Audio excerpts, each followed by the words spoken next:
Hello students, I hope you all are good and fine. So let's get into the question. Question बोल रहा है the roots z1, z2 and z3 of the equation x cube plus 3x square plus 3bx plus c is equal to 0 in which a, b, c are complex numbers correspond to the point ABC on the Gaussian plane. Okay, then find the centroid of the triangle ABC and show that it will be an equilateral if a square is equal to b. तो देखो सबसे पहले हम देखते हैं x cube plus 3ax square plus 3bx plus C is equal to 0।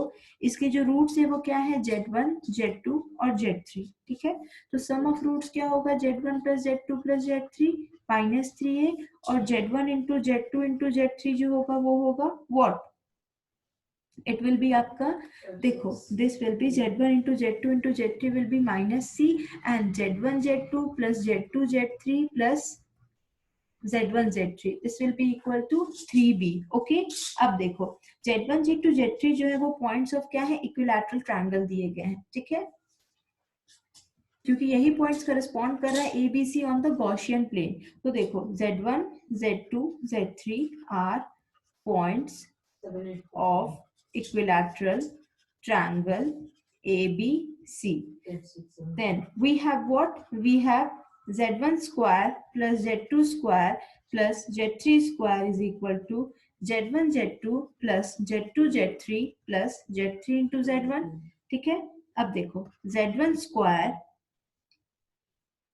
plus z2 square plus z3 square plus 2z1 z2 plus 2z1 z3 plus 2z2 z3 is equal to 3 into z1 z2 plus z2 z3 plus z1 z3। मतलब z1 plus z2 plus z3 का जो whole square होगा वो आपका आ गया 3 z1 z2 plus z2 z3 plus z3 into what, z1।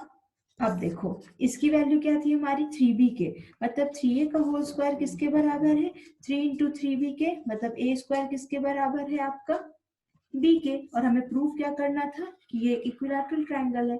ठीक है, तो हमारा क्या दिया गया था, z1 z2 z3 roots of equation दिए गए थे जिसमें abc कॉम्प्लेक्स नंबर्स थे। ठीक है, और हम वो करस्पॉन्ड कर रहे थे abc जो कि basically points of the triangle थे। ठीक है, और हमें फिर प्रूफ क्या करना था कि find the centroid of the triangle ABC and show that it will be equilateral if A square is equal to B. तो हमने क्या मान लिया, हमने मान लिया कि एक इक्विलैटरल ट्रायंगल है और फिर हमने शो कर दिया कि A square is equal to B है। ठीक है, और आपको पता है कि सेंट्रॉइड क्या होता है, सेंट्रॉइड जो बेसिकली होगा वो क्या होगा, सेंट्रॉइड जो होगा वो होगा आपका, अगर आप एक्स कोऑर्डिनेट निकालोगे तो मान लो अगर ए बी सी और x1 y1 है, x2 y2 है और x3 y3 आपका है। ठीक है, x3 y3 है, तो आपका सेंट्रॉइड क्या होता है, आपका सेंट्रॉइड जो होता है उसका x कोऑर्डिनेट होता है x1 plus x2 plus x3 by 3 and y1 plus y2 plus y3 by 3।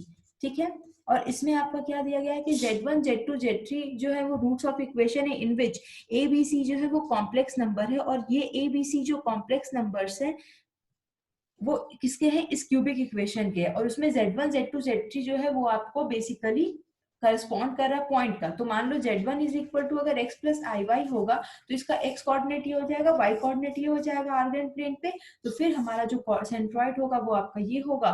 और हमने ये भी प्रूव कर दिया कि अगर वो इक्विलैटरल ट्रायंगल है तो उस केस में a स्क्वायर जो आ रहा है वो हमारा b के बराबर आ रहा है। I hope you understand the video, thank you so much.